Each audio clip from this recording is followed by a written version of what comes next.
Então vamos fazer a leitura do nosso Evangelho.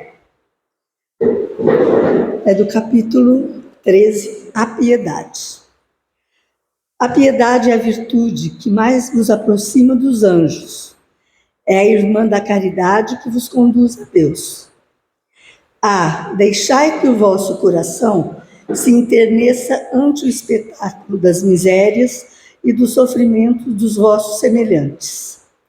Vossas lágrimas são um bálsamo que lhes derramais nas feridas, e quando, por bondosa simpatia, chegais a lhes proporcionar a esperança e a resignação, que encanto não experimentais. Tem um certo amargor, é certo, esse encanto, porque nasce ao lado da desgraça, mas não tendo o sabor acre dos gozos mundanos, também não traz as pungentes decepções do vazio que estes últimos deixam após si. Envolve-o penetrante suavidade que enche de... tudo pequeno. Envolve o penetrante suavidade que enche de júbilo a alma. A piedade bem sentida é amor. Amor é devotamento. Devotamento é o ouvido de si mesmo. E esse ouvido, essa abnegação em favor dos desgraçados, é a virtude por excelência e que em toda a sua vida praticou o divino Messias e ensinou na sua doutrina tão santa e sublime. O trecho é um tanto maior, quem quiser completar em casa, tá? É o capítulo 13, item 17, a piedade. Onde está, né? Aqui.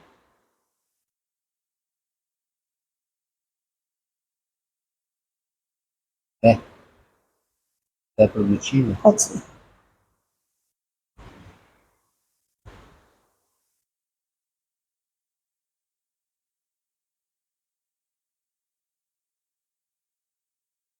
Não fez a pressa, né? Bom, então vamos elevar o nosso pensamento até o alto, agradecendo a Deus a oportunidade de aqui estarmos, buscando, através do Evangelho de Jesus, nos compreendermos melhor, termos a força necessária para mudarmos as nossas atitudes e sermos pessoas melhores amanhã do que fomos hoje. Que Jesus possa ser conosco, abençoando a nossa noite, que esses mentores queridos que prepararam essa reunião com tanto carinho possam receber os eflúvios do Mestre Divino. Que Jesus seja conosco, agora e sempre. Que assim seja. Bom, primeiro, desculpa, viu, gente, pelo atraso. A fé produtiva.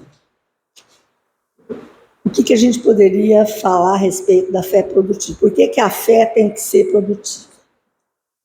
Primeiro, vamos lá no Evangelho ver que a prece é, antes de qualquer coisa, um ato de adoração. Orar a Deus é pensar nele, é aproximar-se dele, é pôr-se em comunicação com ele. Então eu oro toda vez que eu engrandeço a Deus por alguma coisa. Se eu estou lá cozinhando e um passarinho senta na minha janela, e eu olho para o passarinho e agradeço a Deus aquela beleza, aquela visita maravilhosa, isso é uma oração. Porque nós estamos elevando o nosso padrão mental e estamos nos comunicando diretamente com Deus. 3 coisas podemos propor-nos por meio da prece: louvar, pedir ou agradecer. Geralmente, a grande maioria das vezes a gente pede, né? É um peditório que não tem fim. Mas aos poucos a gente vai começando a entender a importância do agradecimento. Agradecer por tudo. Primeiro pela vida, por podermos estar aqui. E não só por essa vida encarnada, a nossa vida, a criação nossa, do nosso Pai, né? No sentido próprio, é certo que a confiança que a gente tem nas nossas forças, né, é capaz de fazer com que a gente execute coisas materiais que uma pessoa que não tem confiança em si mesma não vai conseguir fazer.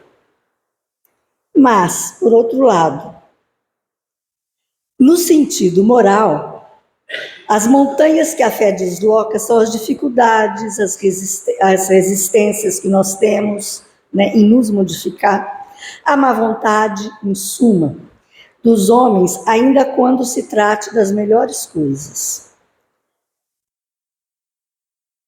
Outras tantas montanhas também barram, né, o caminho a quem o trabalho do progresso, para quem quer trabalhar pelo progresso da humanidade. Por exemplo, os preconceitos da rotina, todos os preconceitos que nós temos. A gente diz, eu não tenho preconceito, nem de raça, nem de cor, nem não sei o quê. Mas dependendo das atitudes que a gente tem com relação às pessoas, denota, sim, preconceito.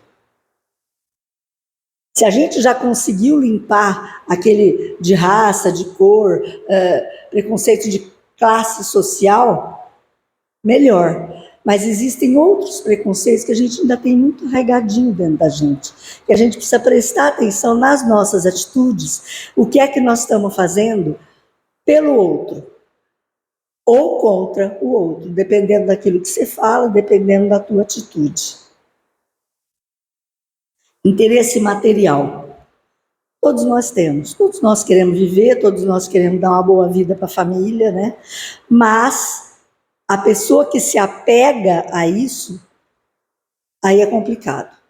Porque ela começa a viver mais na materialidade do que na vontade de se melhorar interiormente e buscar pela espiritualidade. Que é para isso que nós estamos aqui na Terra. O egoísmo é a chaga da humanidade, como disse o Espírito de Verdade, respondendo a Kardec, né? O egoísmo é a chaga da humanidade. E esse egoísmo é, às vezes, por exemplo, eu querer beneficiar um pequeno grupo de pessoas, a minha família, por exemplo, um filho, um marido, ou seja lá o que for, em detrimento de outras pessoas. Isso é egoísmo. Porque a gente tem que agir com o sentimento de humanidade para todos, igualdade para todos. E a cegueira do fanatismo. Então, muitas vezes, quando a pessoa começa a estudar espiritismo, então acha que aquilo é o suprassumo, que é a coisa mais maravilhosa, e é.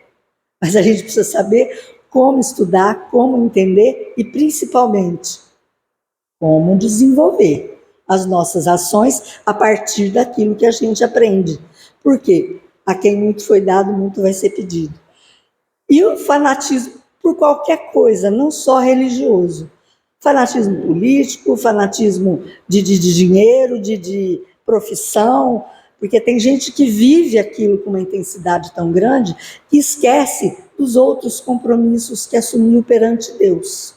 Por exemplo, a família.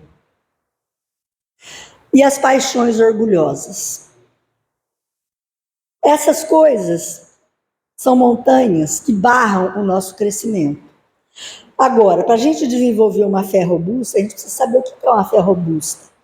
É aquela que consegue fazer com que a gente tenha perseverança, que a gente não perca o pé, né? Que a gente fala, não, eu vou, eu consigo, eu faço. Nos dá energia. Nos dá a clareza de sentimento e de pensamento para desenvolver as ações que são necessárias que a gente desenvolva para o nosso bem e para o bem de todos que nos rodeiam. E os recursos para vencer os obstáculos, ela nos dá esses recursos, porque você crendo, você se fortalece. E você faz coisas que fala, puxa vida, como é que eu consegui passar por aquilo? Depois que passa a tormenta, né? Como é que eu consegui passar por aquilo? Porque eu me agarrei a Deus, na fé, né? E consegui passar. Agora, aquela fé que é vacilante, o que faz com a gente? Cria incerteza em nós. Então, de repente, não sei, será que vai dar certo? Oh, meu Deus, aí você começa a choramingar. Você perde tempo choramingando. pedindo, pedindo, pedindo, sem realizar nada. Nos dá muita hesitação, porque se você não tem certeza do passo a ser dado, você hesita mesmo e muitas vezes perde um tempo precioso em fazer coisas que seriam importantíssimas para a sua encarnação e das pessoas que te rodeiam. E aí a pessoa não consegue procurar os meios para vencer porque ela não acredita que possa vencer. Essa é a fé vacilante. Agora, entende-se como fé a confiança que se tem na realização de uma coisa e a certeza que a gente vai conseguir atingir determinado fim. Porque ela dá uma espécie de lucidez. Por quê?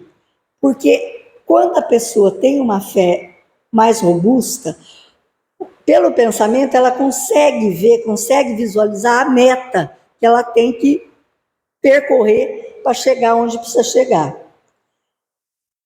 E os meios de chegar lá. E aí, a criatura então caminha, por assim dizer, com uma absoluta segurança. Isso é fácil? Não. Isso é o comum do nosso dia a dia? Não. Por quê? Nós ainda temos muito dentro de nós a tal da fezinha vacilante.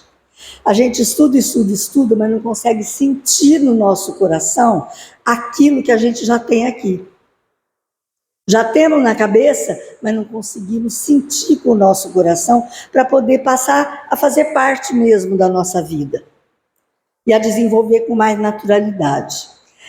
Então, um cérebro vigoroso, uma pessoa inteligente, tal, ela pode fazer prodígios, tanto no campo da matéria como em qualquer situação.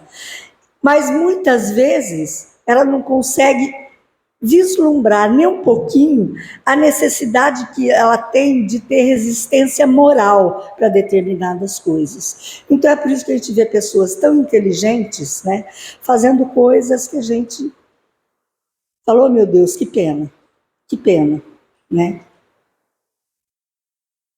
Agora, por outro lado, um coração que é fervoroso, nas mais diversas atribulações, ele tem tanta fé que ele consegue. Eu adoro essa foto do menininho no meio da enchente tentando salvar o cachorro, porque mostra isso. Ele acredita que ele pode salvar, independente da correnteza levar ele, mas ele acredita e ele vai e ele salva. O Emmanuel nos diz o seguinte, ele lembra que o apóstolo Paulo fala: acolhei o que é débil na fé, mas não porém para discutir opiniões. Quer dizer, eu não tenho que ficar discutindo opinião em questão de fé. Eu tenho que ter o entendimento e praticar. Ou não, se eu não quiser, problema meu. Lei de ação e reação. O que eu faço ou deixo de fazer é um problema meu, que eu vou ter que responder por isso, de alguma forma, em algum momento. Ou encarnado, ou do lado de lá.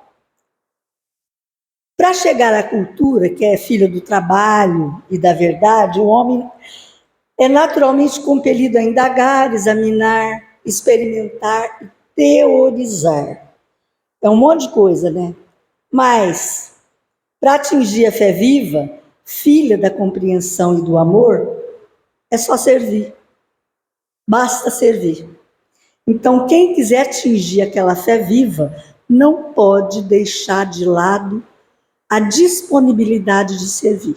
Seja dentro de casa, nas mínimas coisas do lar, né? Para o bem-estar de todos, seja na rua, seja na fila, seja no trânsito, seja onde for. Servir. Não é só aquela pessoa que se dispõe a trabalhar numa ONG, a ser voluntário e tudo mais, que está servindo. Você pode servir das mais infinitas maneiras. Agora, a fé ela precisa de uma base, né?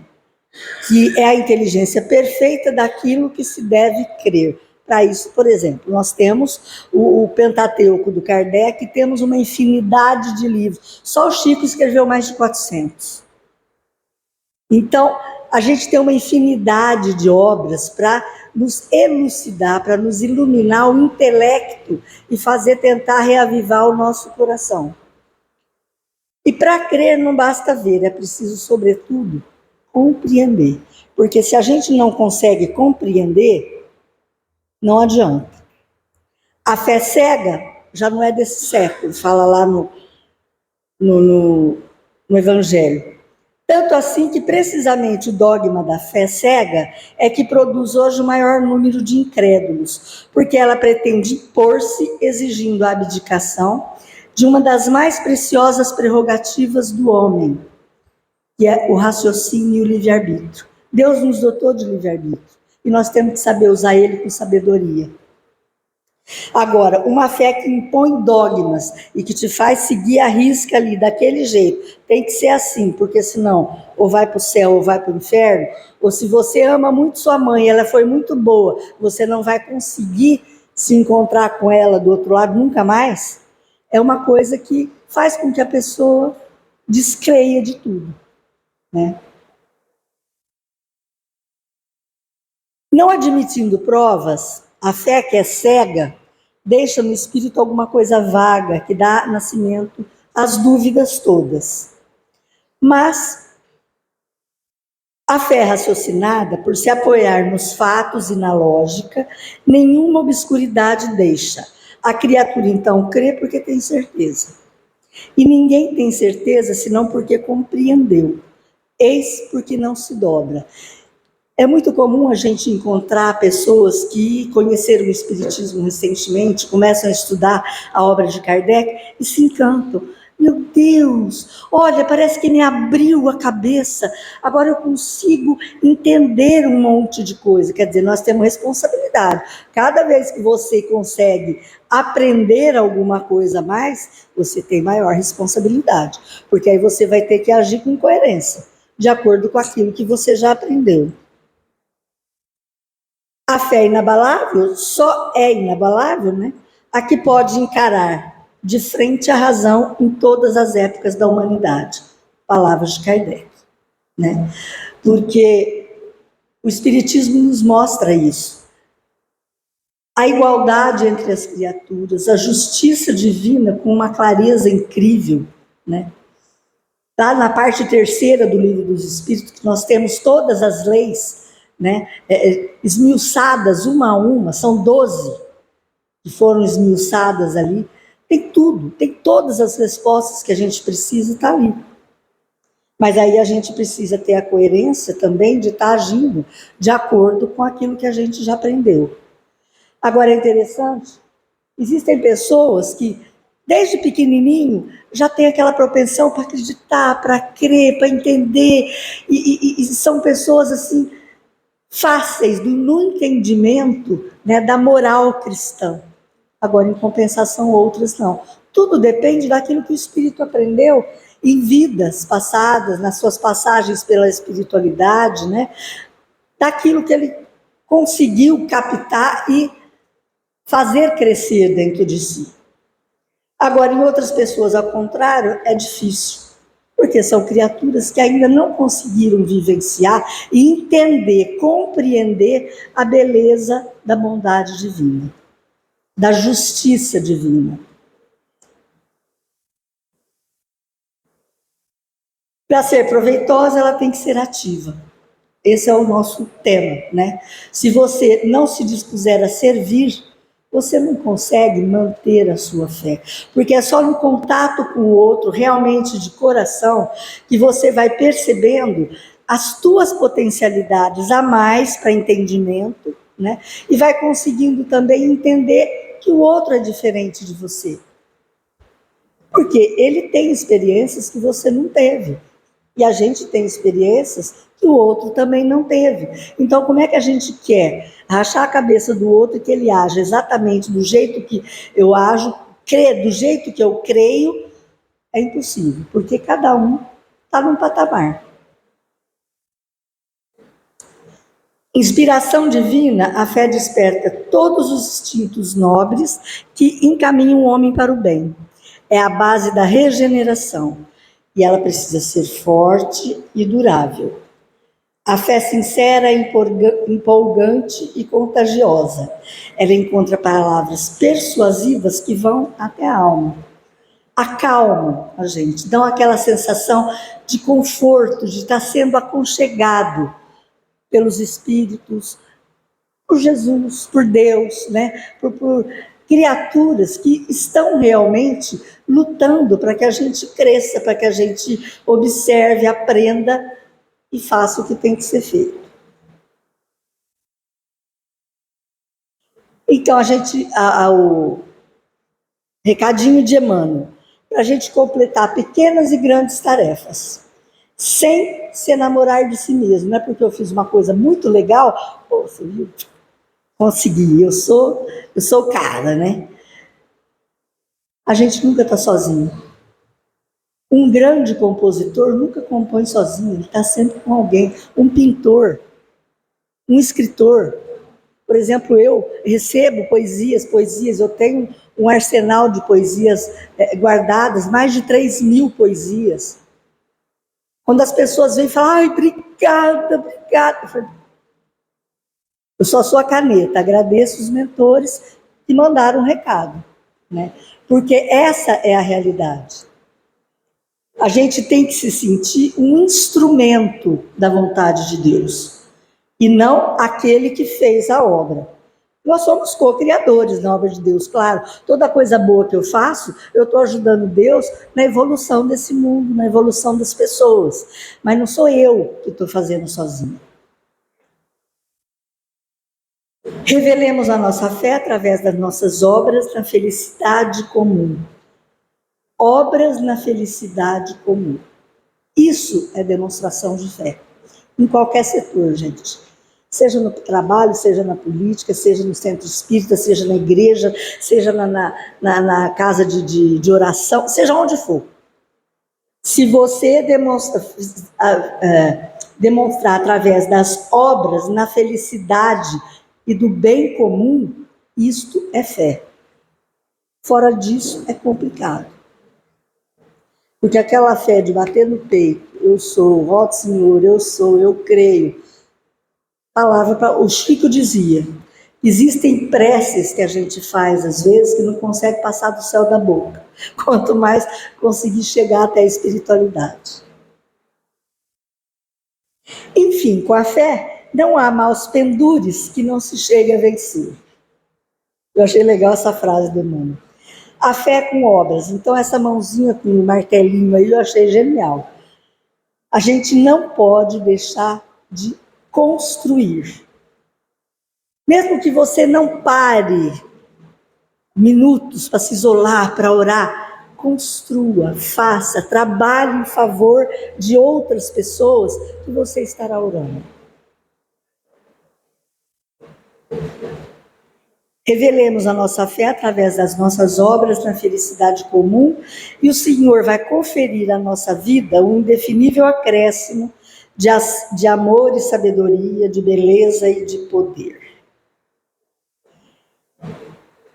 Essa foto aqui também eu acho bonitinha. É claro que ninguém vai fechar o olho para o lado do precipício, porque Deus me protege, não é isso. É uma charge, claro, mas para demonstrar a fé, a confiança em Deus. Eu achei legalzinho colocar aí.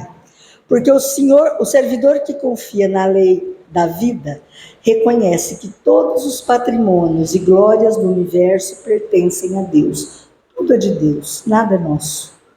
Esse corpo é meu. Esse corpo é meu, nada é meu. Então não adianta a gente querer, como dizem os jovens, né? Se achar, achando que é dono disso ou daquilo, que não somos. Servindo de boa vontade, como? Sendo ao Senhor e não aos homens. Essa frase de Paulo aos Efésios diz tudo a respeito da fé. Toda vez que eu sirvo de boa vontade, eu estou servindo ao Senhor. Eu não estou ajudando ela, não estou ajudando a Ana, não estou ajudando o Celso, eu estou servindo ao Senhor. Isso que deve ficar bem preso no nosso coração. Aí a bibliografia é o capítulo 27 do Evangelho, né? E a terceira parte, lá no capítulo 2, que fala sobre as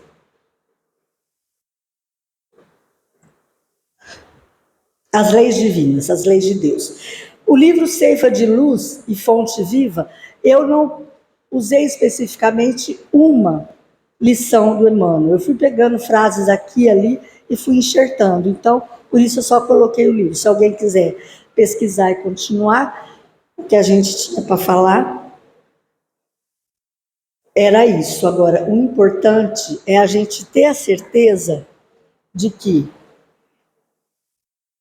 se eu não me dispuser a servir, eu não me modifico, eu não faço aquilo que Deus quer para mim, e eu não cresço. Então eu acabo perdendo a minha encarnação. Essa é que é a verdade.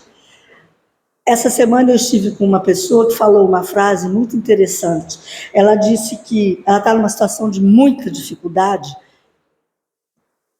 social, inclusive, e ela disse o seguinte, que ela nunca na vida pensou qual era o propósito de Deus para com ela. Mas, mediante essa dificuldade que ela teve, ela descobriu. Porque antes ela sempre orava pedindo para Deus ajudá-la nos seus projetos. Ela nunca tinha parado para perguntar qual é o projeto de Deus para mim. E aí agora ela se modificou. Então ela formou grupos de oração, grupos de estudo, e estão estudando o Novo Testamento, o Velho Testamento. Ela é evangélica, né? Então estudou o Novo Testamento, o Velho Testamento. Não importa a fé que você professa, a religião que você professa. O importante é a sua busca. Ela está levando o entendimento, principalmente das lições de Jesus, a outras pessoas. E com isso, ela ainda continua na situação, talvez passe ainda muito tempo nessa situação de dificuldade, mas ela está serena, ela está tranquila, porque ela descobriu qual que é o propósito de Deus para com ela. Isso é fé.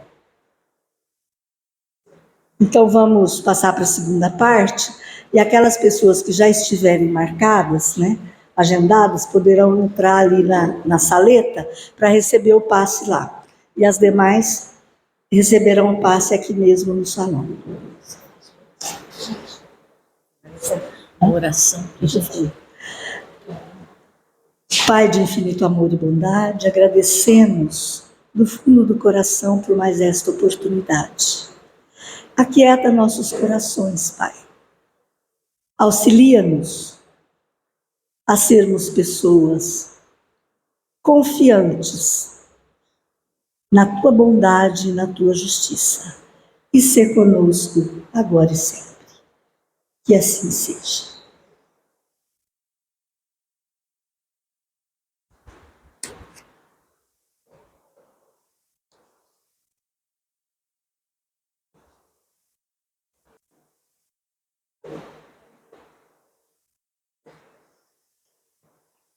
E é com o coração cheio de alegria, por mais esta oportunidade bendita, que dizemos: meu Senhor, sábio dos sábios, Pai de toda a criação, põe a doçura em meus lábios e a fé e o amor em meu coração. Sol de amor que me conduz na vida em que me agasalho, enche meus olhos de luz e as minhas mãos de trabalho. Dai-me forças no caminho para lutar e vencer, transformando todos os espinhos em flores do meu dever. Pai, não te esqueças de mim na bênção da compaixão e guarda-me em teu coração de paz e de amor sem fim. Sê conosco, Jesus, e ampara-nos agora e sempre. Que assim seja.